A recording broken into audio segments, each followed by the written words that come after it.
over the next 12 to 18 months, it's going to be crucially important for consumers to start retaining capital. If you look at your monthly budget, you may be just a conduit for money flowing upstream up the food chain to larger corporations. When you get your income from your employer, your side gigs, whatever source of income you have, if all you are is just a valve to send all the money to larger corporations, to Wall Street investment firms or hedge funds, then you're really nothing more than just a method for the economic system to harvest capital from consumers. And if you want to break that cycle and be more secure yourself, now's the time to start retaining money, not just being a pipe for money to go to larger companies. Here's the reason why. There's a lot of talk about layoffs and unemployment.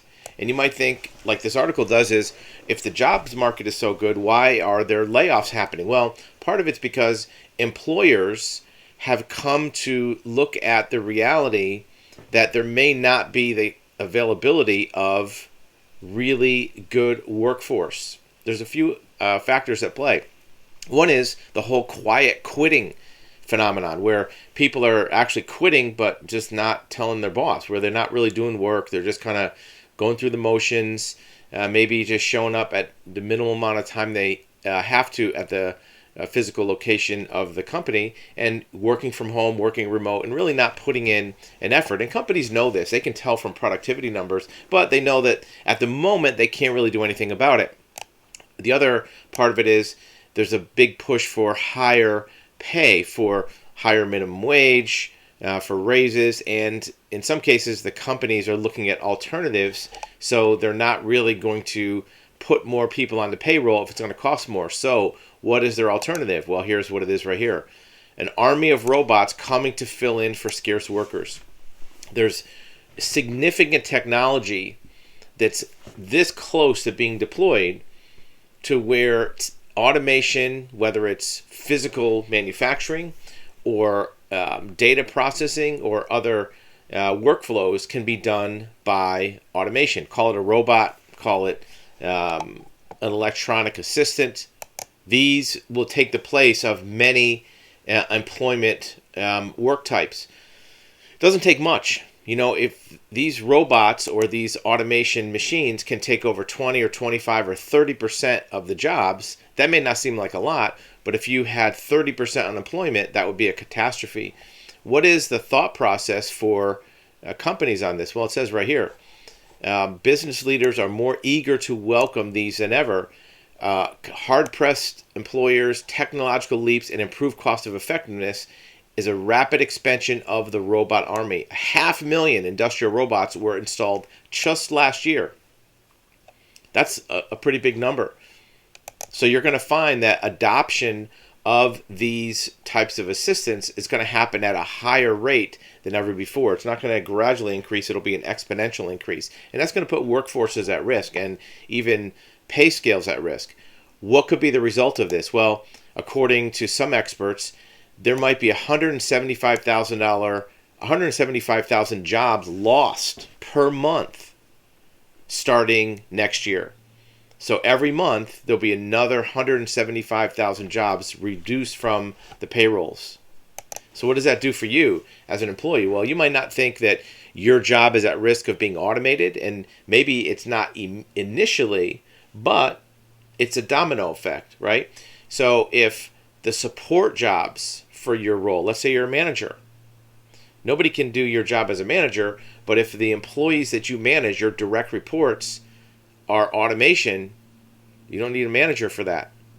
Or if your role is in some consumer discretionary spending, let's say food service, entertainment, any type of consumer services, nail salons, haircuts, those kind of things.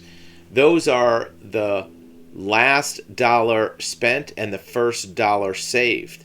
So as consumers start to be put under pressure of their finances because their jobs are being automated, they're going to have less discretionary money to spend on your particular service or your particular industry.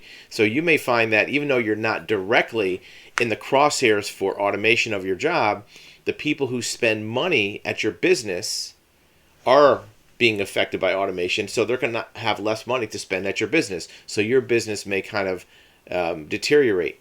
And even if you're not an owner of a business, you're an employee, the business that you're in may not be able to support that higher level of staffing.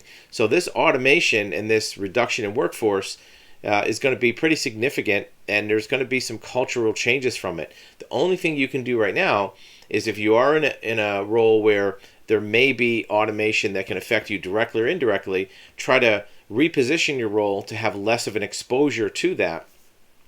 More importantly, start retaining capital.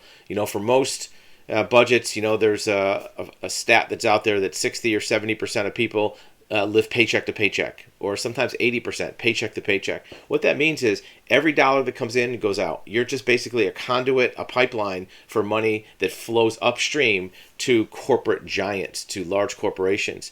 And if all you are is a pipeline, then what is your role? They're just harvesting your productivity. So you want to start retaining capital, even little bits. You don't have to save thousands, save $10, $15, $20, $30. What you'll find is, as you start to create the habit of retaining some money, you have $50 in the bank, $100 in the bank, $500, $1,000, $10,000. You'll find that the skill and the habit of doing that will become more instinctive, and you'll do it more regularly. And then at some point, when you have a certain amount saved up, you can use that capital to do something. Maybe launch a business, maybe purchase something that's income producing. Worst case scenario, you're at least slowing down the flow of those funds to the system, which may have an effect. So be very wary of this. We'll look back at this maybe 6 or 8 months from now, so keep an eye on our channel to see where it's going. But expect, if 175,000 or 200,000 or even 100,000 jobs are lost every month, that's 1 million jobs per year, plus sometimes 2 million, that could be taken from the workforce, and that can have a big effect on discretionary spending, GDP, and individual consumers' budget.